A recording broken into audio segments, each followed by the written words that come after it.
Nutbeam looked down at the fresh deer tracks at his feet. This was the fourth set of prints he'd seen in the last few 100 feet. 4 deer, he thought, all heading toward the brook. These tracks should all lead to a trail sooner or later, a trail that they all follow. Nutbeam followed the tracks for a few 100 yards or so, and did indeed come to a path frequently traveled by deer. A lesser hunter would have followed the deer trail, but Nutbeam knew better. He sat to wait. Nutbeam knew you didn't follow a deer. Sit and wait, and they come to you. Might take an hour, might take as long as 2 days, but they'll come, thought Nutbeam. Nutbeam sat with his back against a tree. He stood the cocked rifle beside him. While waiting for the deer to show up, Nutbeam's mind was elsewhere. The hunt's as good as over, he thought. Deer are stupid. Shirley Ramsay, on the other hand, was a more perplexing matter. This whole thing might work. If it doesn't, there's no harm done anyway. All it'll do is make life a little easier. There were no leaves left on the trees, so that Nutbeam had a clear view of the trail. The November wind prophesied winter. It'll soon snow, thought Nutbeam. Meat'll keep good from now on. Nutbeam sat there for 4 hours, and the sun was nesting well down in the northwest before he heard it. Snort went the deer. In one swift movement, Nutbeam grabbed his rifle and positioned himself. Calm down, he thought. There's nothing to be excited about. He still couldn't see the deer, but he could hear it snort, and he could hear its hoofs falling and crunching the dried leaves on the frozen ground. He waited. Crunch, crunch, crunch, snort, crunch. The deer approached slowly, cautiously, sensing danger, smelling Nutbeam. It could be human, said the deer, but I'm not quite sure. Crunch, crunch, crunch. The deer poked its head from behind a fir tree. Sniff, sniff. I should probably flash my tail. There's definitely something at the foot of that tree up there. I'll circle around and see if I can get a better look at it. The deer crunched its way to an easterly point where it could better see Nutbeam. It's human, all right, said the deer. I guess I'd better flash and dash. When the deer leaped, Nutbeam swiftly shouldered his rifle and pulled the trigger. A gigantic bell went boing in the deer's head, and the legs buckled. The deer collapsed. Where are you going? Asked Alvin Ash. To Bernie Hanley's store. Got some money? Dad gave me $5. Don't spend it all foolish. See you later, Mom, said Shad, and stepped into the cool November evening. He was feeling good and stepping high. He had a sense of direction. It was Saturday night, and he was bound for Blackville. I'm in with the in crowd. I go where the in crowd goes. I'm in with the in crowd, and I know what the in crowd knows, sang Shad, loud, arrogantly. Shad was not doing great in school. He had a lot of catching up to do. His higher-than-average intelligence and mild interest was helping him along, however, and things were improving. He would not pass at Christmas, but would probably grade in the spring. His relationship with Bob and Elva was improving too. It had required a simple solution: stay out of their presence as often as possible. As he was crossing the river on the footbridge, he noticed that the river was frozen almost completely in. There was but one hole in the ice, about 20 feet long and 10 feet wide. It was 6 o'clock and nearly dark, and the hole appeared black, cold, and forbidding in the blue-gray light. An air hole, thought Shad, could stay there all winter. Dangerous thing, an air hole. Shad was remembering the story about somebody who had walked into an air hole while crossing on the ice on a dark night. There was another story, too, about a child who had skated into one.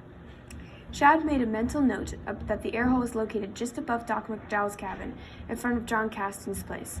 I might be skating there later on in the winter, he thought. Shad stopped on the center abutment for a minute to take in the twilight scene. The river, frozen, had a beauty to it, a ribbon of ice dividing farms and forests. I'd like to build a cabin on the river down in front of a home sometime, he thought. Of course, Dad will probably sell the shore to a rich American. He could do with 1,000 or 2. See you next spring, old river, he said. See you when you're thawed out again. 11 men and boys stood around in Bernie Hanley's store, eating chocolate bars and drinking Orange Crush. Soon be getting snow, said Dan Brennan. Oh, yeah. Gonna snow for sure, Dan, yeah. Looks like snow tonight, I noticed. Yeah, Dan, old boy, said Lyndon Tucker. Kind of warm, though, said Bernie Hanley. Might come and rain. Rain, yeah, that's true, yeah. Might come and rain, I was thinking too. That's right, yeah, Bernie. Could come and rain. How was Fredericton, Lyndon? Asked Bert Totter. Quite a place. Lots of women.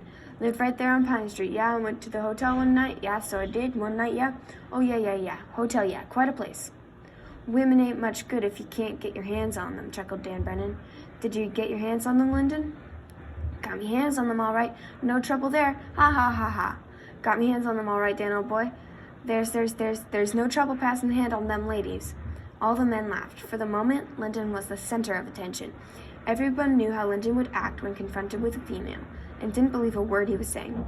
Lyndon was always good for a laugh. Everyone should be living in Fredericton, said Lyndon. Lots of women, lots of women. I met up with some kind of fancy woman. So I did. Earrings on, smoking a big, long, tailor-made cigarette. Fancy lady she was. Met her at the hotel, I did. Yeah, so I did. Got a room right there in the hotel, so we did. Did you put the lad to her, asked Stantony. Put the lad to her, all right. Oh, no, I didn't. No. Suppose I didn't put her right to her none. Ha ha. Oh, yeah. Put her to her, I did. Right there in the hotel room, drank a whole bottle of the stuff she called vodka.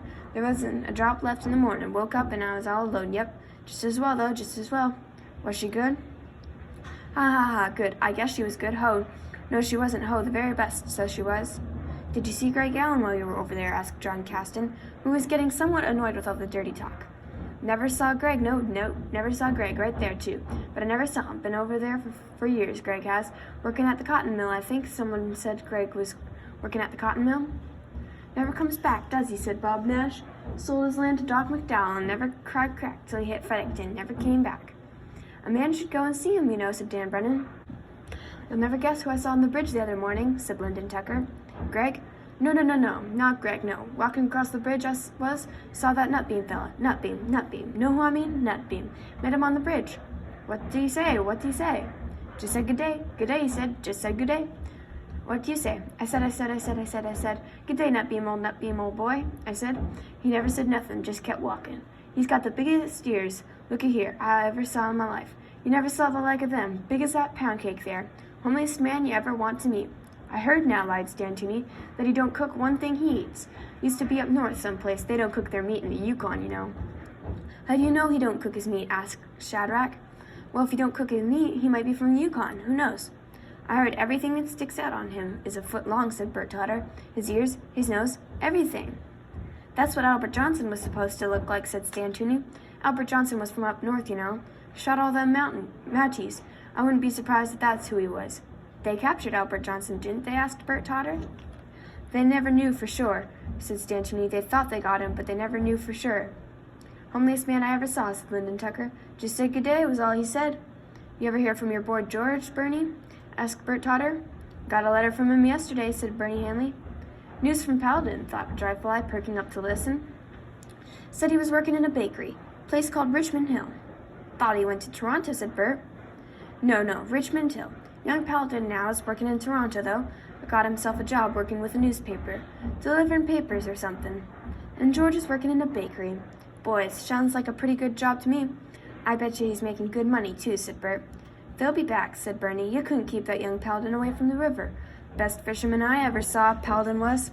He could catch him when nobody else could, said Bob Nash. He used the bory, that old rod o' Shad's, and bring us up a salmon every other day. I bought about 10 from him, said Bernie.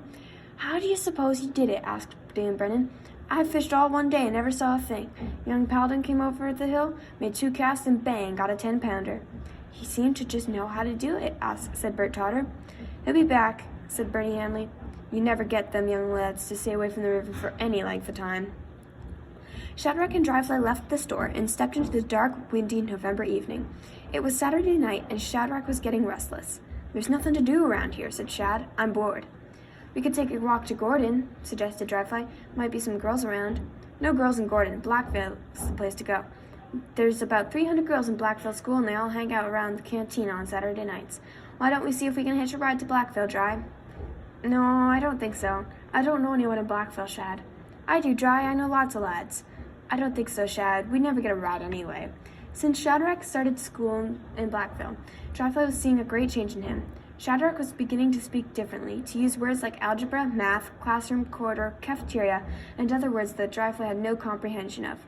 Shadrack was making new friends at school too, and often spoke of Gary Perkins, Polly Sanders, and David Carlisle. That Mary Wilson's a cool chick, or that Don Monroe's a cool cat, Shad would say, and Dryfly would be left feeling totally alienated. Shadrack stayed over a couple of nights with a new friend called Peter Bauer. Peter Bauer's parents possessed a television, and Shad and Peter watched as much and as often as they could. This new apparatus was inspiring Shadrack to use terms and words like riverboat, Dan McGavin, Rin Tin Tin, Time for Juniors, Jim Bowie, and the Last of the Mohicans. With school, homework, and visits to David Bower's house to watch television occupying much of Shadrack's time, Dryfly was finding himself alone more and more. It seemed that the duo were drifting apart. "We could go to the cafeteria and get a wiener and chip," said Shad. "A what?" "Wieners and French fries." "Cost a lot of money, wouldn't it?" "I got a few bucks. Come on, Dry, let's go." "An awful long ways. What if we get way down there and can't find a way home?" "We'll walk. Dad said he used to walk it all the time. It's only 10 or 12 miles. "Well, all right," said Dryfly. "I'll go, if we can catch a ride." Dryfly had conceded for adventure's sake, but he was hoping there would be no Blackville-bound traffic on the Gordon Road. They had waited on the road in front of Bernie Hanley's store for an hour when Allie Dunphy showed up. Allie Dunphy had hunted the deep forest of the Dungarvan until it was too dark to see. On his way home to Blackville in his 1958 Ford, Allie stopped at Bernie Hanley's store for a snack. When he was getting back into his car, a red-haired lad approached him. "You going to Blackville?" asked the lad. "Sure am. Can me and Dryfly get a ride with you?" "Sure can." In 30 minutes, Shadrack and Dryfly found themselves standing in front of LeBlanc's canteen in Blackville. With the coming of the chainsaw, more money and cars came the necessity to improve the byroads. Shirley Ramsey sold $160 worth of gravel during the summer of 1962. Cars and graveled roads made Blackville a center of commerce and entertainment for all the surrounding settlements. Blackville, being more accessible, became a meeting place.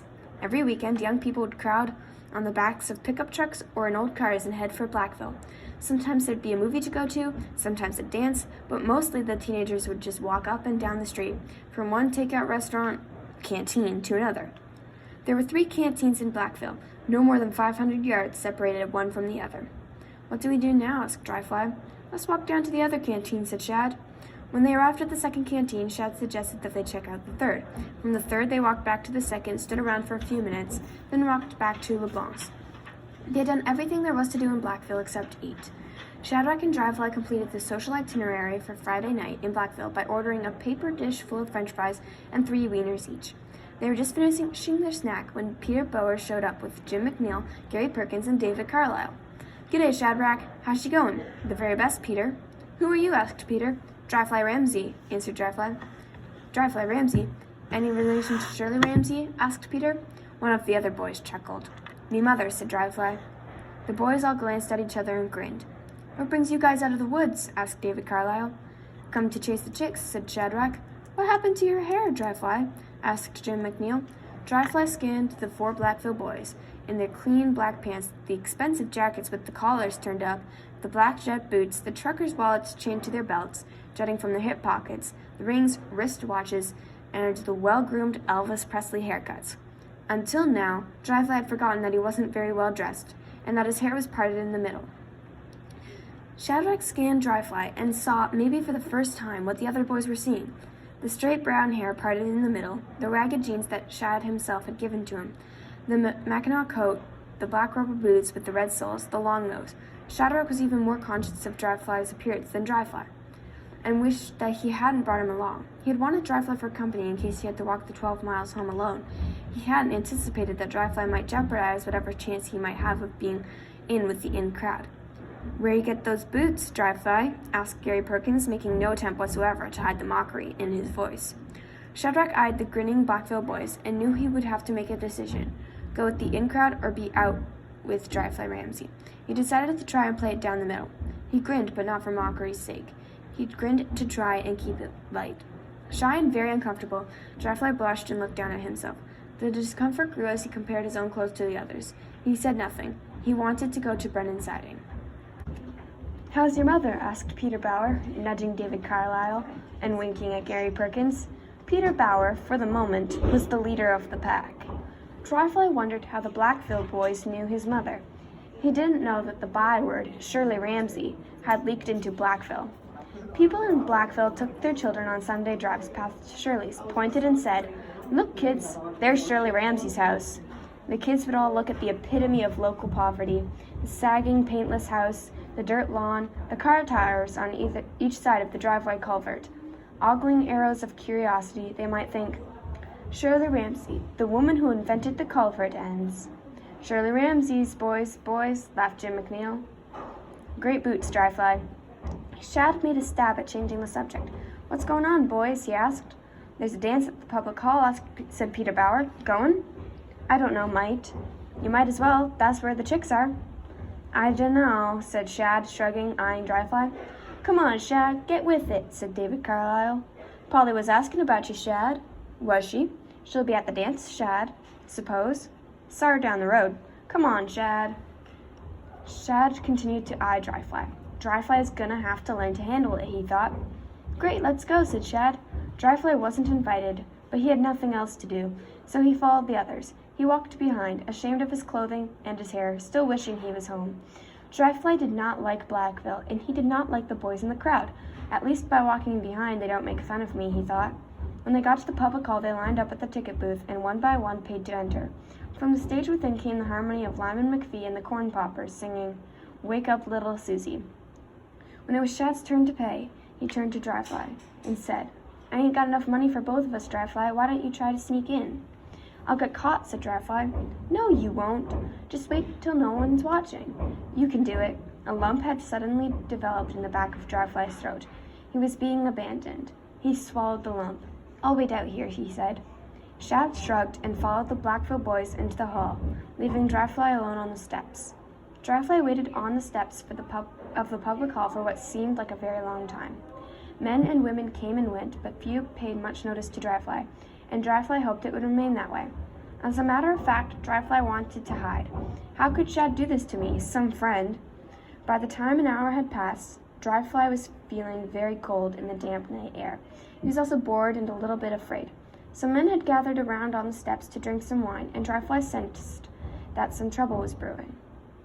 Some fellow by the name of Kelly was displeased for some reason or other with a fellow named Benny Crawford. I ain't scared of no Kelly that ever walked, said Benny. By golly, I came here to dance, not fight, but I'll beat the tar out of the likes of you, said Kelly. Come on and fight, then. I just love wiping the street up with you. Come on and fight. Kelly and Benny threw off their coats and squared off in the street in front of the hall. Someone waded into the hall and yelled, Fight! The hall emptied. The fight needed an audience. Until the crowd gathered, Kelly and Benny were having a verbal fight with the intention of whoever had the biggest vocabulary of swear words would win. Sticks and stones were discussed, but as long as they were only being discussed, nobody would get hurt.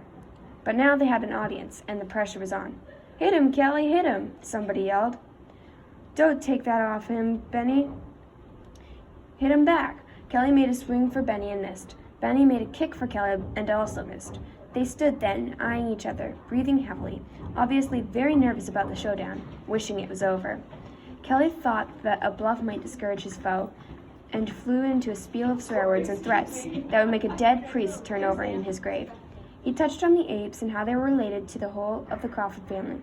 He spoke of the peculiar smell the Crawfords had picked up doing the only thing the Crawfords were good for, shoveling dung. He recalled that there was never an exceptional mind in the entire history of the Crawford family. He left nothing out that he considered worth a swear word or 10 or 12. At a climactic point in his spiel for effect, he hit Benny on the shoulder. Benny Crawford hit back, and catching Kelly on the arm. The two backed off again and yelled a few more obscenities. Kelly made a kick at Benny. Benny took a swing at Kelly. They still remained unscarred. The crowd were choosing sides a bit, and Dryfly sensed a potential brawl. He didn't like what he was seeing and hearing, and he didn't want to get involved. He looked around for Shad. The crowd was completely encircling the reluctant fighters, and Dry saw that Shad was on the other side of the circle, standing cool, with his friends and some fat girl. There was never Kelly any good, yelled Benny Crawford. Look who's talking, yelled Kelly. Hit him, Kelly, yelled somebody from the crowd. You stay out of this, yelled someone else. The audience was growing. People were coming from their houses to watch the fun, and the canteens emptied. The circle in front of the hall expanded, and the whole street was blocked off to the traffic. There was a lineup of 30 cars waiting to get through. Benny Crawford's two sisters showed up and were crying loudly and calling, Benny, don't fight. Come home, Benny. Here, said a man who was standing beside Dryfly. Hold this. Look after this for me. The man passed Dryfly a bottle of sherry and stepped into the circle. You lads want to fight, he said. You lads want to take on a good man? Everyone in the crowd hushed. The fighters shifted their eyes nervously, unable to hold the steady gaze of this new man on the scene. We don't want no trouble with you, said Kelly. Well, if you're going to ruin this dance fighting, you're going to have to do it over with me. We got nothing against you, said Benny Crawford. I don't want to fight with you, said Kelly. Me and you were always good friends. We don't want no trouble with you, Herman, said Benny. Herman Burns had now taken over the show. Herman Burns was 6'4" and muscular. He weighed nearly twice as much as either Kelly or Benny Crawford. He towered over them and everyone else. He was like a snake, eyeing two unfortunate mice, while a horde of other mice watched on. Everyone knew that Herman Burns was a dangerous man. We don't want to fight no more, said Kelly. But I thought you wanted to fight, urged Herman. Looked to me that you fellers were looking for a fight. Well, if you want to fight, come on.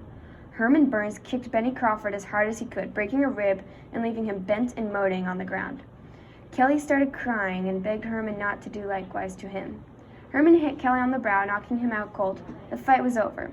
Everyone was admiring Herman for his great victory. Herman walked around like a rooster, sucking up the sweetness of popularity.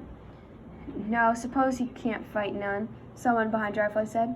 He beat both of them just like that, said someone else. With arms and shoulders back and chest thrust out, Herman Burns walked up to Dryfly. Dryfly handed Herman his wine. Thanks, lad, said Herman. Herman unscrewed the cap and took a drink. He then handed the bottle to Dryfly. Have a drink, he said. Dryfly drank from the bottle of sweet sherry. What's your name? Asked Herman. Dryfly Ramsey. Other boys were gathering around Herman and Dryfly. Herman looked Dryfly up and down, saw the poverty and the fear.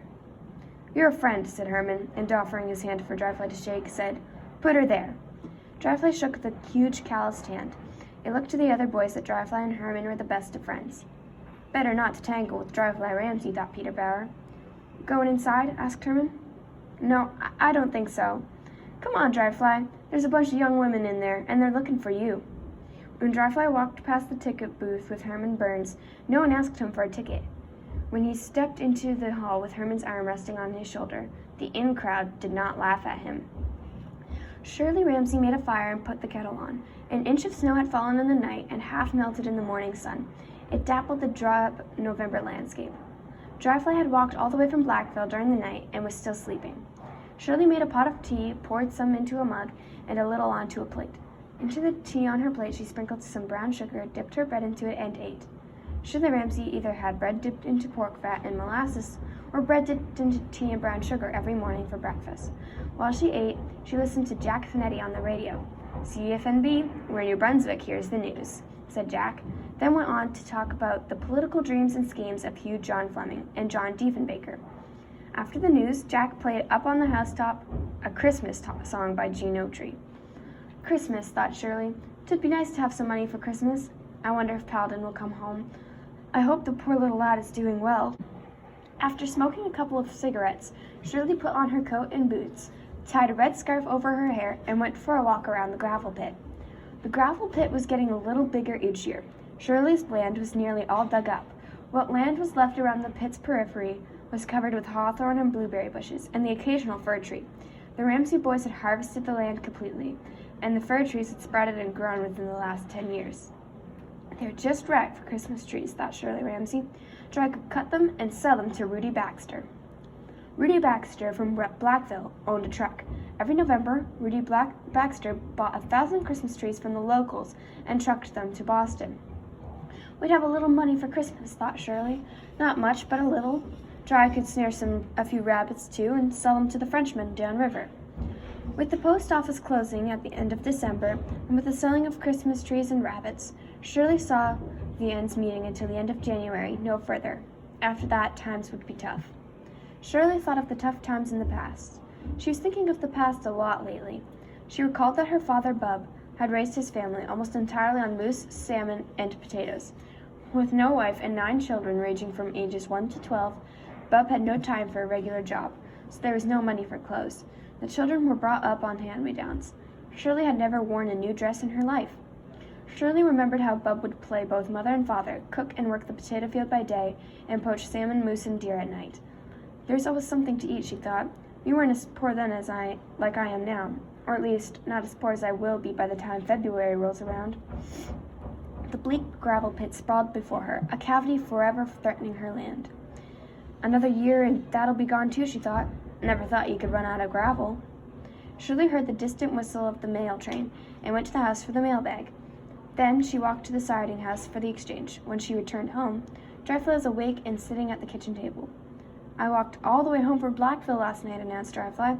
"I'm pretty near dead." "What took you to Blackville?" "Ended up at a dance. Saw a fight, too." "Who?"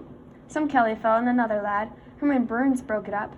"Herman Burns? He's related to Lester Burns. He used to hang around Brennan's siding a lot when he was a young lad. Nice boy, too. Him and Junior was good friends. Herman could have been a boxer if he'd got the right training. He's some kind of big and rugged. He got that from the Pringles. His mother was a Pringle. All the Pringles were big. I wouldn't want to cross him." "There's some Christmas trees around the pit, Dry." "Yeah? Big enough to cut. You could earn us some money for Christmas." "Is there lots of them? A couple hundred, maybe." "That's a good idea. I'll go at it first thing Monday. I'll get you some rabbit wire, too. As soon as the snow gets on to stay, you could snare some rabbits." "Sure. I might even do some trapping this year."